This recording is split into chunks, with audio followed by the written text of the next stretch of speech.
Hi, welcome to Fiberchats. My name is Irina. I'm the host here. And today I have two people who represent Pascuali. And Pascuali has been my somewhat recent obsession because you guys have the most luxurious yarns on the planet.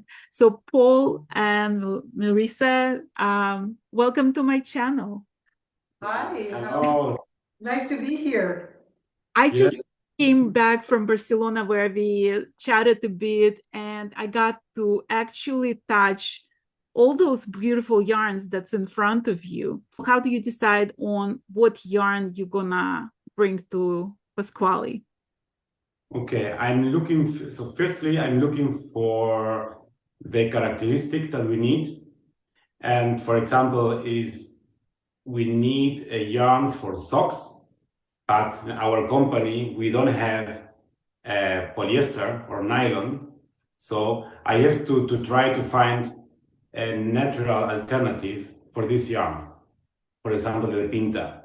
So we look firstly the characteristic that we need in this yarn, and after that we create the colors that can we be good to combine with other yarn that we already have. Well, what is it about Pasquale that makes it stand out in the industry? What most important to you in how you choose yarns? Okay, so for me, the first one is that the yarn has to be sustainable, and in the same time, the yarn has to be in the highest quality. That's it, the two things. Yeah. And I also I would like to say that one of the important things for Paul is also to be innovative. So like we were one of the first companies to have vegan yarns and just plant-based yarns.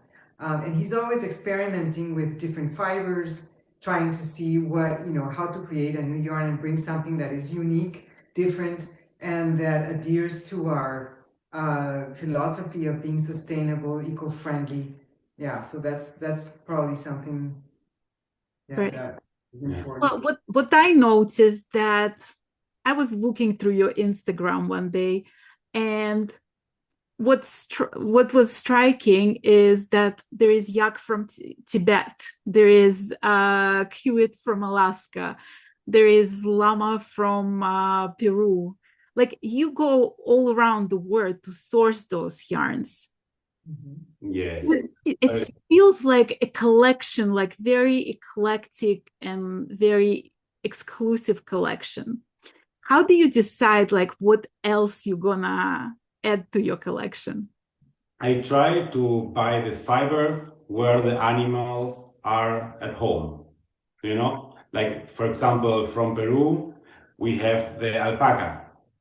The first reason is because the alpacas are original from Peru, and the Peruvian people make the best quality of alpaca yarns. Yeah. Or for example, in Bolivia, we buy or we have the llama animals.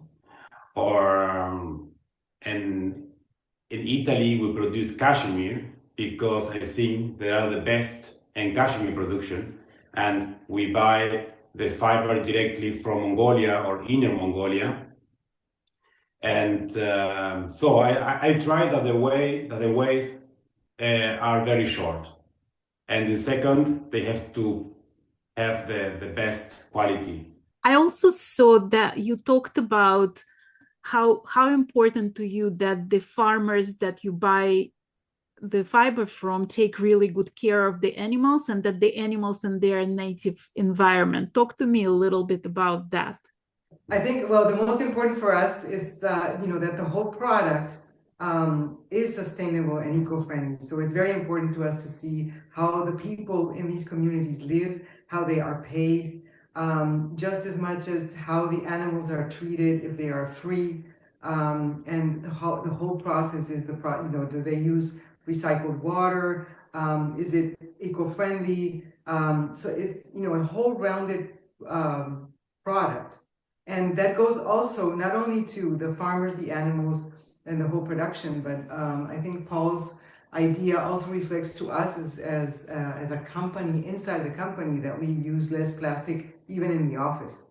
So it's all, it's always, his concept is eco-friendly, sustainable, and fair, and that goes in everything we do. I wanted to ask you about vegan yarns because I've seen some videos where people talk about how about animal cruelty, about how the animals that used for fiber also used for meat, and basically save the sheep and don't use the wool. How do you educate consumers about validity of both kinds of yarns, vegan yarns and wool? For us, it's very important to show transparency. Yeah. Mm-hmm. Yes. And we are our company is not vegan. Yeah, but we will try to offer different kinds of natural products. And of course, all our animal fibers, they have certificates for GOTS, for example, RWS, that mean that the animals have a good life. But the other part of our customer don't like to use animal fibers. And we have a vegan people, but we have two people that they have problems with Like the skin. Yeah, the skin. And so we give our customer all information they need to choose the best product that they need. And actually, I was very surprised in Barcelona when I touched your cotton yarn, because usually when people think about cotton, it's heavy, it's rough. That was the softest thing ever. Yeah, it's very, very soft. The idea was because I know a lot of vegan people, and they don't like to use acrylics or synthetic fiber. They prefer to use natural fibers, but on the market there aren't a big quantity of different yarns. Yeah. So we tried to produce a plant fibers yarn, but with cashmere feeling. Right. So the name is Suave. But maybe Marisa can explain a little bit about the production, because she write the text on our website. Okay. Yeah, Suave is a gorgeous. I actually call it our ugly duckling, because when you see it in the ball, you can see that it's Suave. Approach it in the ball, you see it that it looks like it's going to peel, and it doesn't look so nice. It is very soft when you touch it, but really the yarn, like the ugly duckling, it blooms when you knit it, and it becomes it's absolutely incredibly nice to wear. It's super soft, and the way we make it to be like that is we put the fiber through a net, and then we steam it. So that's why it's become so fluffy. And when you work with it, you actually feel like you're working with a type of wool and not cotton. No, so we say that this is our cotton yarn with a cashmere feeling, because it really is. Yeah. Normally I show the customer firstly the fabric, and I ask, please tell me, let me know, what do you mean, which fiber we have here? Yeah. And they mean cashmere, mohair, merino, and a lot of things. That no, it's cotton. No, it's cotton. It's incredible. Yeah, it's organic cotton, 100%. Yeah, that's exactly what happened to me. I was touching it and I couldn't believe what I'm seeing. When you create yarns, there is different ways to deal with fibers. So there is different techniques and different ways to spin it. When you talk to the mills, do you have a vision in mind, or do they offer you some different techniques of how they spin it? Okay, we have a lot of experience about yarn productions, and I studied textile engineering. And of course, I have an idea what I want, and I have to check what our customer want too. Because maybe I would like to have a chunky Vicuña wool, For example, you know, with Vicuña wool is the most expensive yarn you have, Yeah. but in chunky white it's very difficult to sell because it's too expensive. So we see both sides. One side, what our customer want, and the other side, what is possible to produce. And normally I have an idea what I like to produce, and I make a lot of tests. Normally, one yarn needs 2-3 years to be produced because you know, we try to have something new, and the first test is not like what I have in my mind. Yeah. And for example, I'm looking for the guanaco yarn size 7 years. So this is very difficult to produce the yarn. Are you a knitter, Paul? No, I'm not. But I produce yarn for you. Are you considering picking up some skills from Marisa here? Yeah, he tried, and he wasn't patient enough. He tried. I have to say, he tried a couple of years ago. Yeah, I tried that, and okay, the scarf is not finished. We'll have to talk about it. We'll find you the right instructor. You know a lot of amazing knitters who could teach you how to do it. I produce the yarn, and I love to see what the people need with the yarn. That's that is the passion what I have. I don't need to knit. Yeah, you knit for me. Yeah. Sure. So you also have in-house designers who manufacture patterns for this yarn to showcase it to the best ability so the customers can see like what can be made with that yarn. Tell me a little bit about the design process. How do you choose how it happens, right? From start to finish? Because if you think about knitting, the difference between like fast fashion and knitting is like this, it just takes longer, right? Like it just by the definition, a slow fashion. So how do you stay current? How do you stay on trend? Or is it even a goal to stay on trend? Well, I think one of the things is, like you said, the difference between slow fashion and fast fashion. And for us, slow fashion is very important. So that's at the core of what we do in the designs. And they have to be classy and show, the main thing is to showcase our yarns. And we have a designer, an in-house designer who does a wonderful job at producing. Quite often we produce one pattern a week.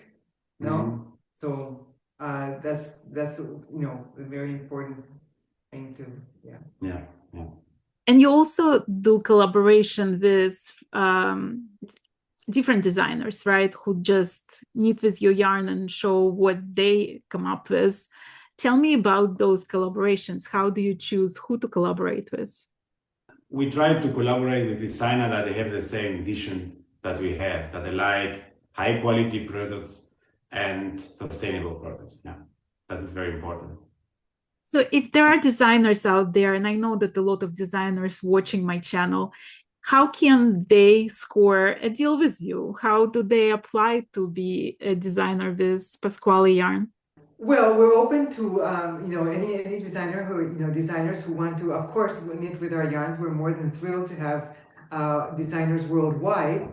And the only thing they have to do is write to us, and then we can see if we can, depending on the concept they have and the conditions. I mean, we're open to talking to them and having them work with our yarns, of course.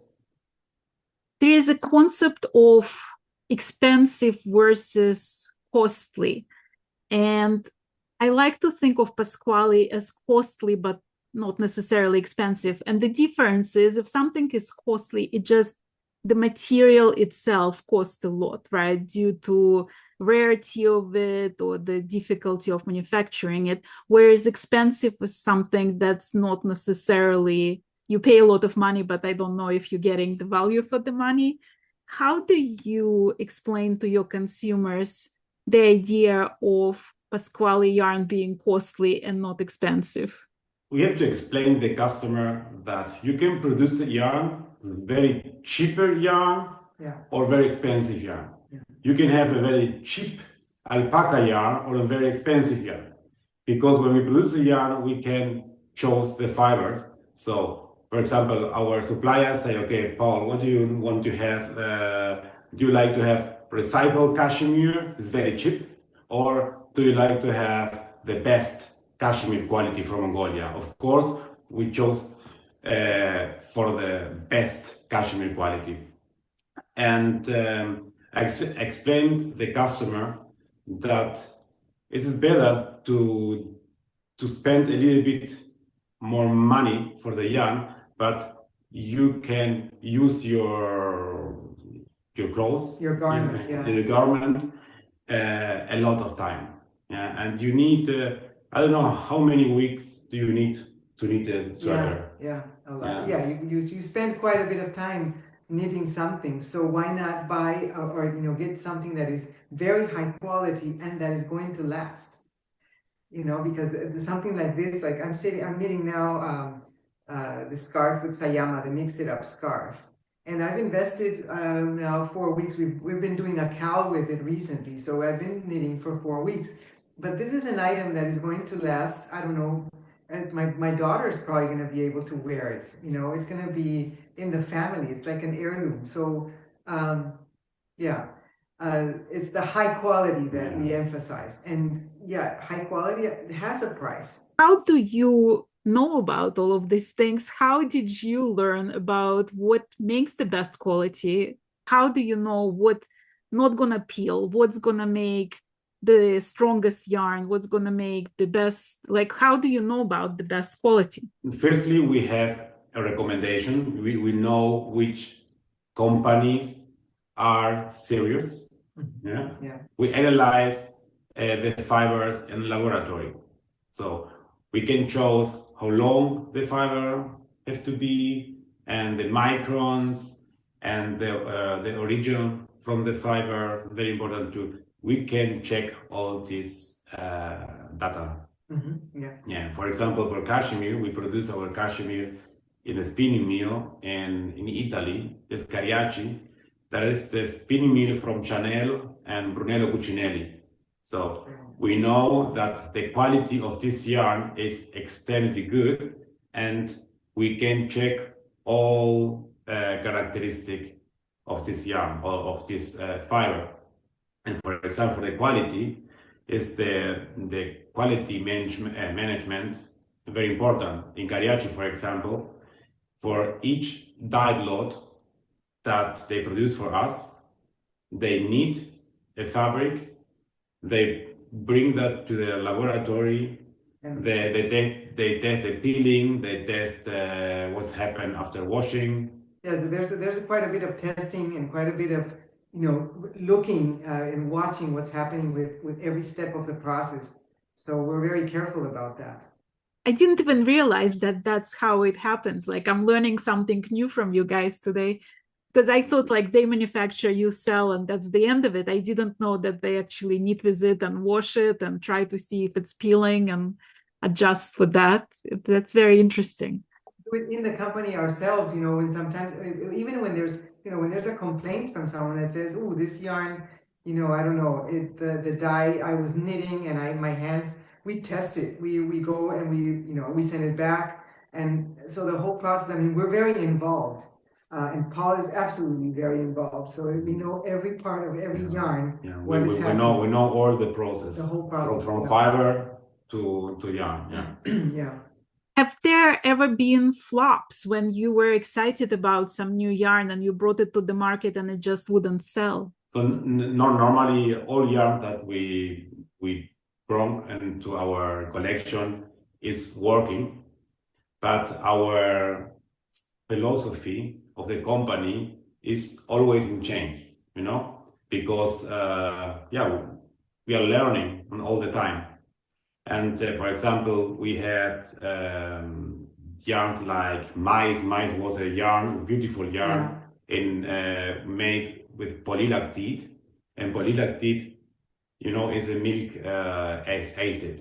We knew that the yarn is compostable. Compostable.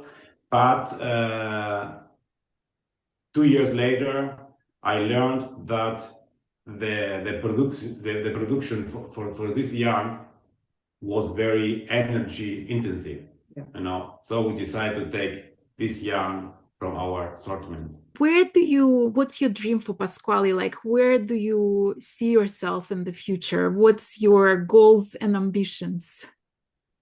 Okay, I would like that a lot of yarn store can buy our yarns all over the world.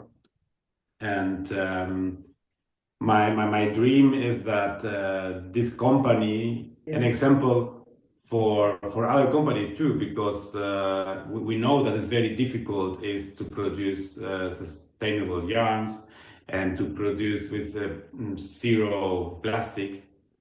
And but we see that when we do that, other companies start with this idea too. And I think we are in the good way. But yeah, that's my vision. That that in the future that will be normal.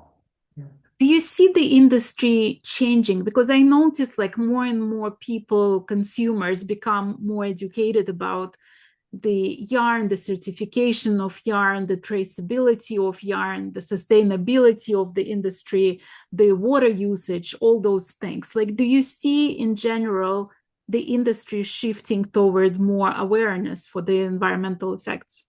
Yeah, definitely. And it's also because we're in the world, in our world today, that it's so important. And we have, I get, for example, a lot of questions from customers, how are the yarns produced? Where are they coming from? And they really want to know, and they take it seriously. And that's also very nice for us to have people who are interested and who want to know. And we are very well, we welcome those questions and we like to answer that and show. And it's also a way of life. So it's not only about the yarns, it's a contagious, when people start thinking, what can I do for the environment? What can I do to help communities? What can I do, in my world to make it better? And we are part of it. It's contagious. So that's really, really nice to see other companies, for example, saying no to plastic.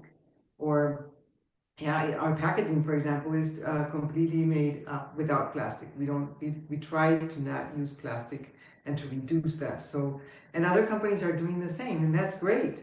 I think we need to do more of that in the world today.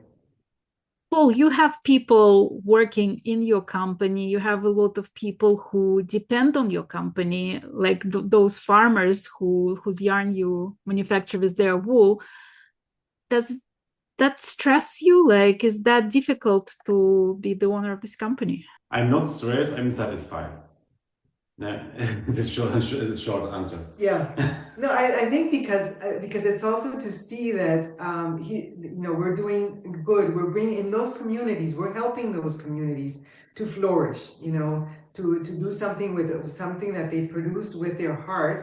Like, for example, this beautiful yarn that we're bringing from Sayama. This whole community is flourishing because we're bringing this yarn into the market, and that is something to be very proud of and happy. And I think that's it makes Paul very happy. Yeah, I'm really happy. Yeah, when we start in 2008, we start only with small farmers. We worked only with small farmers, but these farmers, they are not small anymore. Yeah, because a lot of companies come to her too, with our transparency that we told you, okay, we produce in this company, other company can come to there too and produce the same yarns, not the same yarn, but the same fibers. Yeah. Are you concerned about competition? No, because I think we are unique. Yeah. The market isn't very big, and my vision is not to have an empire. I think there are a place for a lot of companies, and I have a very good relation with other brands, knitting yarns brands, and no, I don't have problem with the competition. Well, you have all this beautiful yarn right in front of you. Is there one that's very important story to you, like the most important, your baby? The balayage, Balayage is a nice story. is a nice story too, because we designed the yarns or the yarn color palette with Melanie Berg. You know her? Yep. Melanie. And we had the idea to produce a yarn for shawls. They have in meters or yards for the US. And 50 grams, we have 190 yards, and there's a very good length for the shawls. Yeah. And we dye the color on the natural color in gray. It has the heather effect. It's like there's different depths of color in it because there is variation of gray. So when you dye it, it's also there's variation in color. There's like it adds a little depth to it. Okay. And we have it in the hand dyed as well. Yeah. So for 4 colors of the solids, we have not for all of them, but for most of them, we have a hand dyed, and it's actually beautiful. So let's talk about colors, because I saw your merino had like 68 colors or something. This yarn that Melanie Berg balayage, like there is families of colors, right? She had like 5 different families of colors that you can use with each other or as contrast colors or as a gradient colors. How do you go about colors? So for the other yarns, Catherine's our designer, house designer. She helped us to decide which color we need for our collection. Yeah. And in our concept, for example, for the mohair yarn, we create colors that match together with other yarns so that you can knit together, for example. Mm-hmm. In the first years, so in the first 5 years when I started the company, I decided the colors alone, and all color was navy blue, black, gray, and Bordeaux. That's all. And okay, the company is growing, and I had my first employee, and they told me, Paul, you need more color. No, why? The color are beautiful. Yeah. Well, when it comes to colors, are you looking into trends, like what's going to be popular in spring of 2025, or do you go with timeless colors?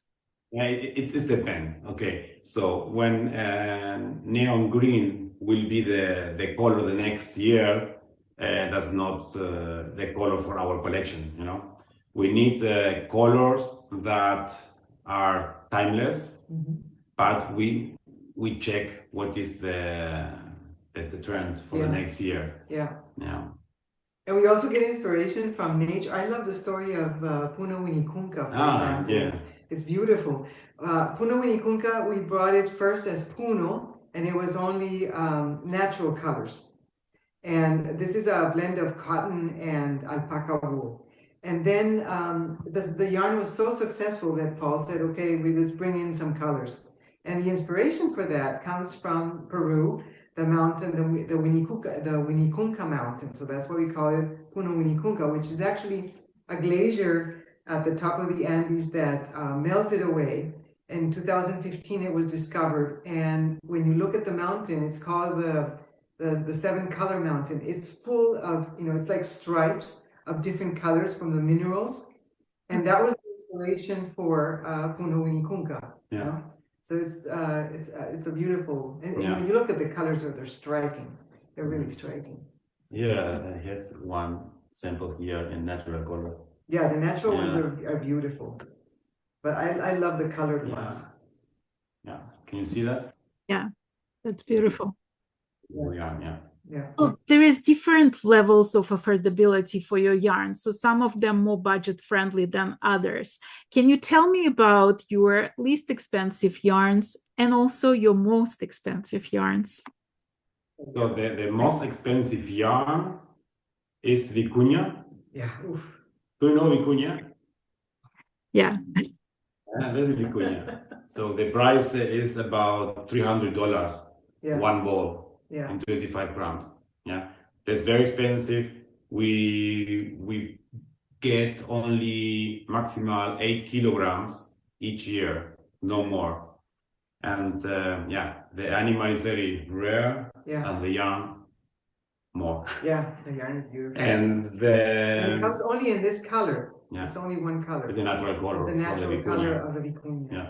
Yeah. Okay, before we go into the least expensive, what can one person make with the one skein of this yarn for $300? Well, with one skein, I think you can make but you can make a shawl with ashore or the Sophie scarf. The Sophie scarf. You can use it for a Sophie scarf for petit knit with one bow and double. And you can use that, or mittens. Yeah, hand warmers. And I think it is enough for the hat too.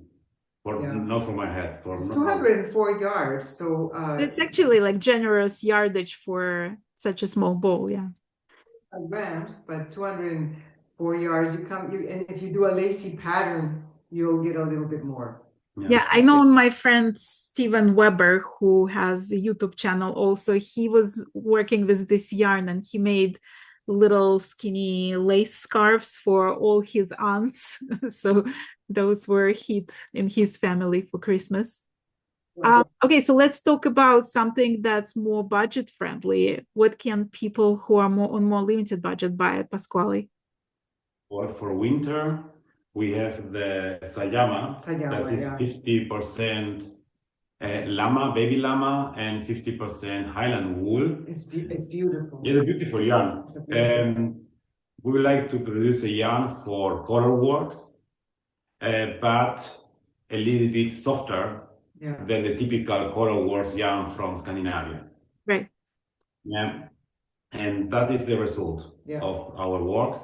And it cost about $11, I think, or I don't know the prices exactly, but $11. One hangs 50 grams. Yeah. A very good price. Yeah. And for summer, you can take, for example, the Cumbria. Cumbria is 60% Pima cotton from Peru and 40% viscose of bamboos. And the price is a little bit the same than Sajama, so $10, $11 each ball. It's a beautiful yarn. It's very, very soft. Or the Pinta. Pinta is the yarn for all the time. Yeah, this is a year-round yarn. Yeah. You can use it any time. But originally is the yarn for socks without synthetic fibers. But most of the people use the yarn for all. Yeah, it's virgin wool, silk, and rami. So rami replaces the nylon in sock yarns. That's where we started.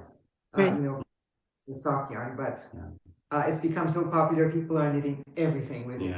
Yeah. It's a beautiful yarn. It's a beautiful yarn. Yeah. Do you have a favorite for yourself? Like, what do you usually reach out to?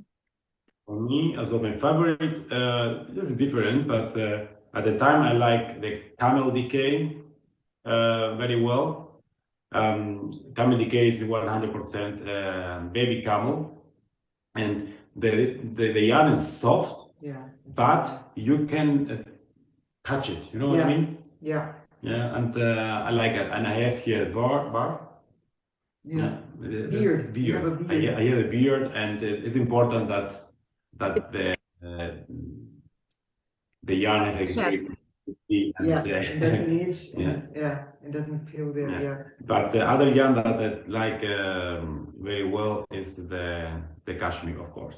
It's 100% organic cashmere. Like this is cashmere 628.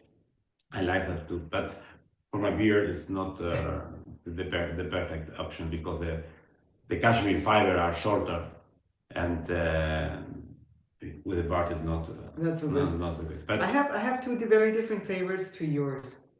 My favorites are Sole. I love this yarn. Yeah. This is 90% cotton and 10% cashmere. And when you knit with it, I mean, because it's cotton, you think, oh, it's going to be heavy. It's not. It's super light. And it's machine washable. You know, it's perfect for kids. And I've knit a couple of things with it, and I love it. And the other one that I love is manada. I love manada. Manada is the mohair yarn for people who don't like mohair. Yeah. Well, what makes it perfect for people who don't like mohair? You have mohair, but this is a blend of mohair, silk, merino, and yak.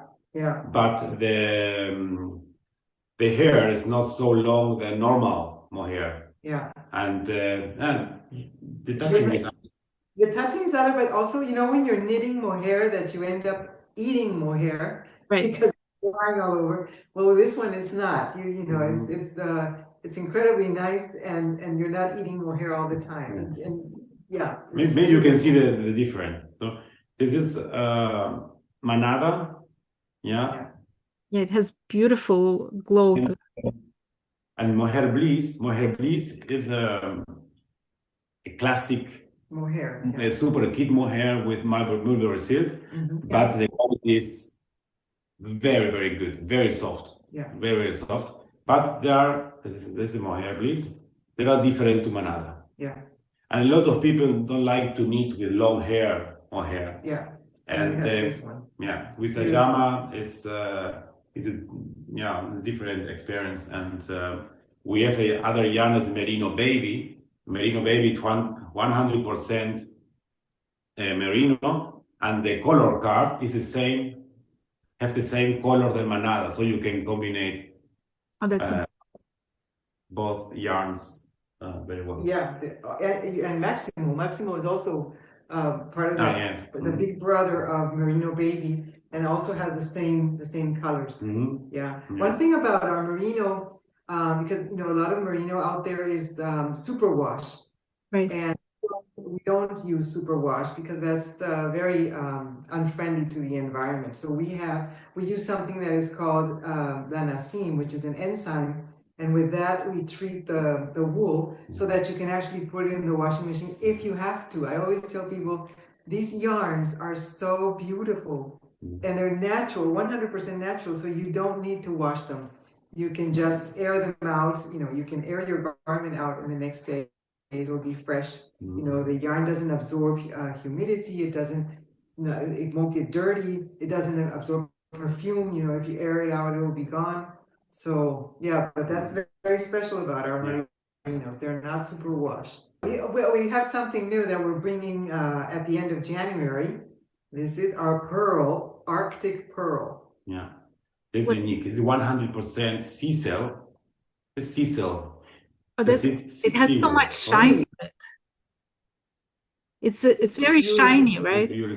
Let's talk about the plants. Where can people see your yarns in person sometime soon in the future, and how can they see it online if they want to check you out?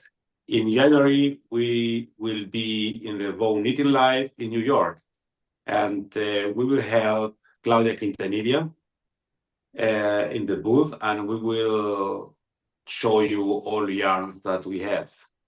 I'm very excited. So Soraya is going to be there, and Claudia. Yeah, Soraya will be there. Yeah.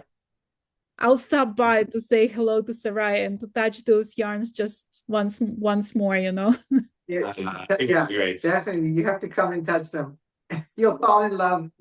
And I know, like, I had a hard time dragging myself out of your booth in Barcelona. So, like, I know exactly.